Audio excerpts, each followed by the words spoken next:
भोपाल में आज एक ऐतिहासिक क्षण देखा गया जब मालेगांव बम धमाका मामले से पूरा सम्मान और गौरव के साथ बरी हुई साध्वी प्रज्ञा सिंह ठाकुर अपने संसदीय क्षेत्र पहुंची। भोपाल में उनके स्वागत में हिंदू जनभावनाओं का ज्वार उमड़ पड़ा। ढोल नगाड़ों की गूंज, आतिशबाजी और जय घोषों के साथ साध्वी प्रज्ञा का भव्य स्वागत हुआ और उसके बाद साध्वी ने जो कुछ कहा उसने कांग्रेस की हिंदू विरोधी मानसिकता की पोल खोल दी। साध्वी प्रज्ञा सिंह ने साफ शब्दों में कहा, मुझे फंसाया गया, जांच के नाम पर मुझे पुरुष अधिकारियों द्वारा प्रताड़ित किया गया, मुझे झूठे बयानों पर मजबूर किया गया, लेकिन मैंने सच का साथ नहीं छोड़ा। उन्होंने कहा कि मुझसे बड़े बड़े हिंदू नाम उगलवाने की कोशिश की गई पर मैंने झूठ नहीं बोला। बता दें कि सुदर्शन न्यूज पहले ही इस बात का खुलासा कर चुका था कि मालेगांव ब्लास्ट के दौरान कांग्रेस की सरकार ने भगवा आतंकवाद जैसे शब्द को स्थापित करने के लिए कई बड़े राष्ट्रवादी चेहरों को फंसाने की साजिश रची थी। यही बात सुदर्शन न्यूज ने पहले दिन से उठाई जब पूरा लुटियन मीडिया भगवा को आतंकवाद से जोड़ने की कोशिश में लगा था। तब सुदर्शन ने कहा था कि ये एक राजनीतिक षड्यंत्र है और आज वही सच सामने है और साध्वी प्रज्ञा सिंह ठाकुर की आवाज ने उस झूठ की नींव हिला दी है।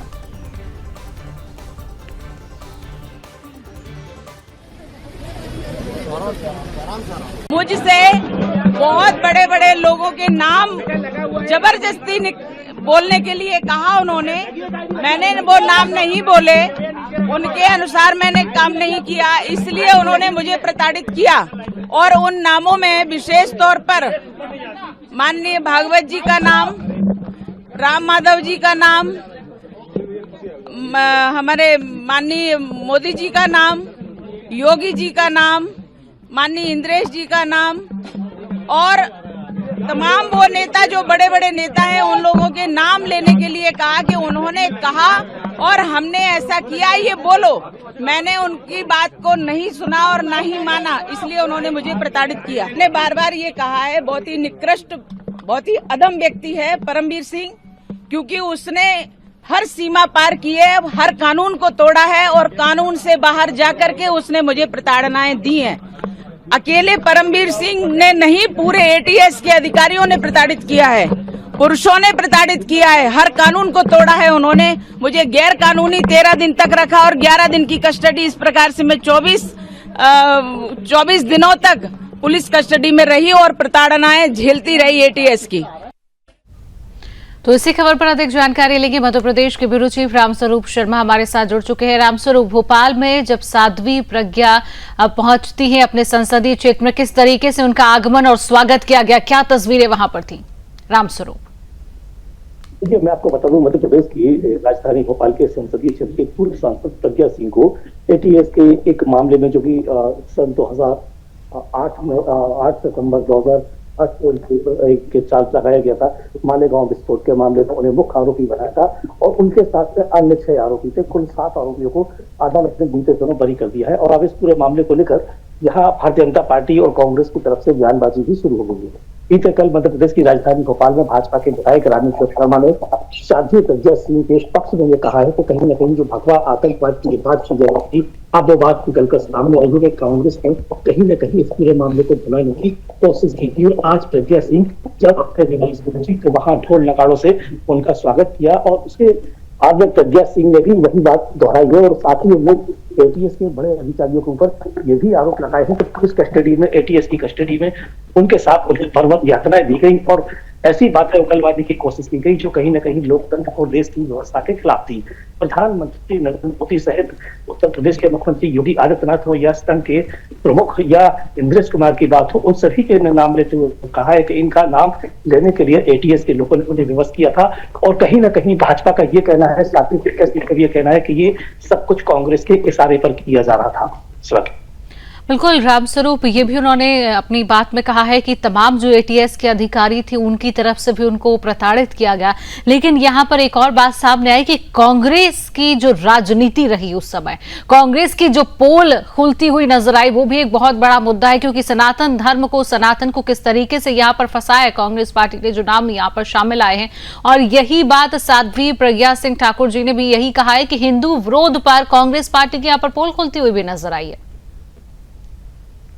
बिल्कुल, देखिए दिग्विजय सिंह का इसमें सबसे पहले नाम प्रज्ञा सिंह ने लिया है, और न केवल प्रज्ञा भारती ने, बल्कि और भी जो हिंदूवादी लोग हैं या इनके जो समर्थक हैं, उन्होंने खुले तौर पर दिग्विजय सिंह और पूरी कांग्रेस का, चूंकि तत्कालीन मुख्यमंत्री दिग्विजय सिंह का एक वर्चस्व न केवल कांग्रेस में था, बल्कि देश की एक चर्चित और जानी मानी राजनीतिक शख्सियत के रूप में भी दिग्विजय सिंह को जाना जाता है। और वो अपने बयानों के कारण और विवादित के कारण जब भी दिग्विजय सिंह ने कुछ कहा है तो कहीं ना कहीं वो सनातन धर्म और राष्ट्रवादी जो मुद्दे हैं उनके खिलाफ किया है। और उन्हीं सब चीजों को जोड़कर अब साध्वी प्रज्ञा सिंह हो या भाजपा के लोग हो या उनसे जुड़े प्रज्ञा सिंह से जुड़े और जो राष्ट्रवादी विचारधारा के लोग हो, उन सभी के निशाने पर दिग्विजय सिंह हमेशा ही रहे हैं। और इस मामले में जो मुख्य चेहरा है जो प्रज्ञा सिंह के निशाने पर रहा है या हिंदूवादी लोगों के निशाने पर रहा है, वो पूर्व मुख्यमंत्री और कांग्रेस के राष्ट्रीय महासचिव दिग्विजय सिंह का रहा है। दिग्विजय सिंह ने अनेक बार ये कहने की कोशिश की है कि ये भगवा आतंकवाद है, और भगवा आतंकवाद यदि इस शब्द को कहीं ज्यादा प्रचारित किया जाता और ये फ्रंट पर आता तो कहीं ना कहीं जो संघ और जो दूसरे राष्ट्रवादी संगठन है भारत में, वो कहीं ना कहीं एक ऐसी गलत दिशा में चले जाते, उनकी जो पहचान है वो एक भ्रामक दिशा में चली जाती, और लोग और देश और अंतरराष्ट्रीय स्तर पर और राष्ट्रीय स्तर पर संघ विचारधारा को और राष्ट्रवादी संगठनों को उसी दृष्टि से देखा जाता जिस तरह से इस्लामिक आतंकवादियों को और जो दूसरे आतंकवादी संगठन होते हैं उस दृष्टि से देखा जाता। ये डर था। यही बात प्रज्ञा सिंह ने जेल से इस मामले से बरी होने के बाद इसी बात को उन्होंने दोहराया है कि वो कोशिश की कि प्रधानमंत्री का नाम ले दूं, और चाहे वो संघ प्रमुख हो उनका नाम ले दूं, या इंद्र कुमार जो है उनका नाम ले दिया जाए, या योगी आदित्यनाथ जो कि हिंदूवादी एक बड़े चेहरा है देश के, उनका नाम ले दिया जाए। लेकिन वो उन्हें इस पूरे मामले को लेकर कहीं उन्होंने नहीं खोला और कहीं इस तरह की बात को स्वीकार नहीं किया, क्योंकि इस तरह के आरोप लगाकर इस देश के जो महत्वपूर्ण लोग हैं उन्हें कहीं ना कहीं बदनाम करने की और कलंकित करने की कोशिश एटीएस के द्वारा की जा रही थी। और ये मानना है प्रज्ञा सिंह का कि ये सब कांग्रेस के इशारे पर और दिग्विजय सिंह के कहने पर एटीएस कर रही थी। बिल्कुल रामस्वरूप, यहाँ पर अब इस पूरे मामले को लेकर जांच भी बैठानी चाहिए और जांच भी करना चाहिए। जिस तरीके से प्रज्ञा सिंह ठाकुर जी ने यह भी कहा है कि तमाम एटीएस अधिकारी जो हमें प्रताड़ित कर रहे थे,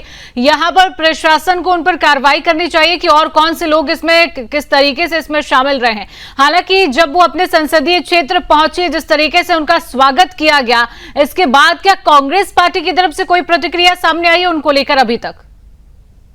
रामस्वरूप, देखिए एक बात आपने बिल्कुल ठीक कही कि चूंकि अब इस मामले में ये पूरी तरह से बरी हो गए हैं, तो निश्चित तौर पर ये जो मामला है अब देश की शीर्ष अदालतों में जाएगा, और वहां इस पूरे मामले को चूंकि इतने समय इनकी छवि को धूमिल करने की कोशिश की, इनको शारीरिक और मानसिक यातनाएं दी गई, बर्बर तरीके से इनके साथ व्यवहार किया गया, और न केवल बर्बर तरीके से व्यवहार किया गया बल्कि प्रज्ञा सिंह ने यह भी बताया कि उन्हें एटीएस के अधिकारियों के द्वारा जो गंदे वीडियोज हैं, अश्लील जो वीडियो है वो भी उन्हें दिखाया गया। तो कहीं ना कहीं अमानवीय कृत्य भी किया गया, तो कहीं ना कहीं मानव अधिकारों का हनन हुआ है। अब इस पूरे मामले को लेकर वो मानव अधिकार आयोग और जो दूसरी अदालतें हैं, निश्चित तौर पर प्रज्ञा सिंह और उनके जो समर्थक हैं वो अब उच्च स्तरीय अदालतों में जा सकते हैं। दूसरी बात आपने कही कि कांग्रेस की तरफ से इस पूरे मामले को लेकर अभी कोई किसी तरह का बयान आया है, तो अभी तक कांग्रेस की तरफ से राजधानी भोपाल में कोई आधिकारिक बड़ा बयान कांग्रेस की तरफ से नहीं आया है। हालांकि भारतीय जनता पार्टी की तरफ से इस फैसले का स्वागत किया गया है, चाहे बात विधायक रामेश्वर शर्मा की बात हो या कैबिनेट मंत्री विश्वास सारंग की बात हो। आज विधानसभा में रविवार का दिन था और एक पुष्पांजलि का कार्यक्रम था, उस दौरान हमने विश्वास सारंग से इस विषय को लेकर चर्चा की। विश्वास सारंग ने भी पूरे मामले को लेकर प्रश्न जाहिर किया और ये कहा है कि ये सत्य और न्याय की जीत हुई है। बिल्कुल रामस्वरूप, आपने ही इस खबर का पूरा खुलासा जिस तरीके से किया था, दिलीप पाटीदार का नाम भी सामने आया, तो उनका परिवार भी लगातार न्याय की गुहार लगा रहा है। अभी फिलहाल इसको लेकर क्या कुछ अपडेट आपके पास? देखिए अभी हम इस पूरे मामले में ज्यादा बहुत कुछ नहीं कर पाएंगे, क्योंकि बहुत सारी ऐसी चीजें होती हैं जो एक निश्चित समय के बाद एक पूरी जानकारी पुष्ट होने के बाद सामने रखी जाती है। आंतरिक तौर पर क्या कुछ है मुझे लगता है सार्वजनिक करना पर्याप्त होगा। चलिए बिल्कुल रामस्वरूप, तमाम जानकारी साझा करने के लिए आपका बहुत बहुत धन्यवाद।